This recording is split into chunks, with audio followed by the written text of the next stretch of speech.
In this video, we're going to discuss how to optimize an expert advisor and how to make modifications to an EA to best suit your preferences.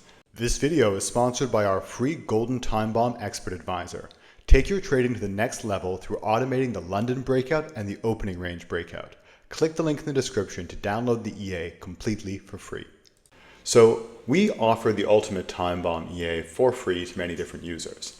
And by default, we tend to make them usually more scalping in nature, just because those tend to work rather well for opening range breakouts. However, I know for our DAX one, for instance, that's a very high risk reward set file which we provide, and people have different preferences. Some people like to trade high risk reward, some like to trade low risk reward and high win rate. So in this short clip, I wanted to tell people, with any expert advisor, but including our Ultimate Time Bomb, if you want to transition something from more high risk reward to low risk reward, what exactly can you do? And now to do that, I'll actually go through our inputs tab and point out a few key considerations. So when you're modifying an EA or playing with the settings, you always should be careful that you don't change it to a completely different strategy. So let's say in the case of Ultimate Time Bomb here, this is an opening range breakout bot. So we're very transparent as to what it does. We take the pre-market hours, we look for the high and the low of that pre-market session, and quite often, depending on the pair, we'll place a buy stop at the high and a sell stop at the low.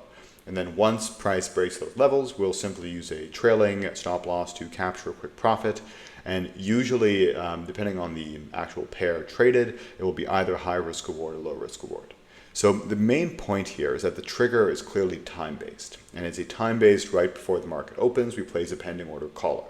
So if you're optimizing and you go to change the times, you have to be mindful that you don't want to completely change the strategy.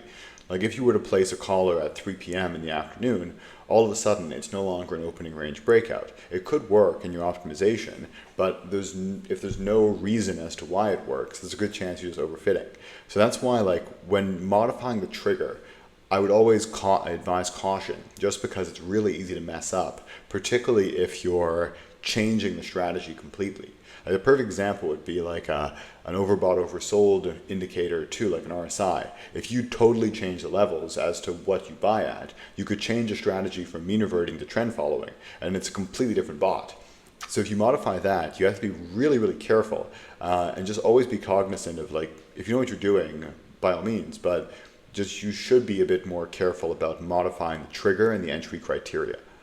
Same thing with filters. Like if you are using very aggressive trend filters, for instance, like you should be mindful of changing those up, just because you can very much change the core premise underlying the trading strategy.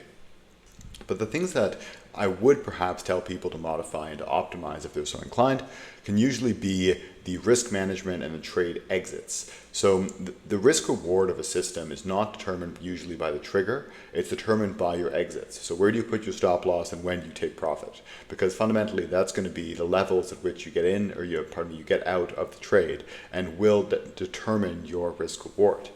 Here you can see for Ultimate Time Bomb, we have some which are based on percentage of price, so that's very easy. It's saying like when price moves by 0.07%, then you should start the trailing stop loss, and alternatively you should put the stop loss around 0.2% away from the entry. So that would be your settings here which determine your risk reward. Here we also have the trail, where we're trailing it by 0.08%, and then we also have a range-based version which is currently turned off. But effectively here, what you can see is that by modifying these numbers, your risk reward will change. So right now it's going to be an inverted risk reward because our start trail is lower than our stop loss. But if you were to make this 0.5 from the 0.07, for instance, we would then all of a sudden have a positive risk reward bot. So if you're looking to modify if something is a scalper or more of a swing trader, this, like the levels where you set your stop loss and where you set your take profit or trailing start, is fundamentally what will modify that. So if you're looking to do something, that would be probably where you could start to optimize. And I'll go through a few examples now. Here as well, for the filters, you'll be able to determine whether or not you want to go long and short, or long and or short. So it gives you a bit of additional context there. So now here you can see that we have this is the default settings, so solid, but definitely more of a scalping style system where we have an inverted risk reward. But let's say now we want to make this an enormous stop loss system, like many developers make these systems because it's easy to sell a bot that very rarely loses.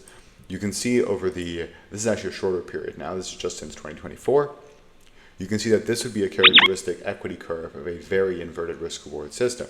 We have these really long strings of wins followed by these really harsh stop losses. And that's because here, all of a sudden, like it's over 10 times larger, the stop loss, than it is the take profit. And we can now see that we have a very inverted, roughly a 5-to-1 inverted risk-reward. We have an 86% win rate. But let's say alternatively, now we want to make this roughly a positive risk reward. We can make the stop loss really tight, make that 0.01, and now we get this equity curve, where it was not amazing in the beginning, but towards the end it's been performing really well with a positive risk reward. And now let's say all of a sudden we want to do something totally different and make this now 0.5. We're going to have a massive start trail amount. What would that look like?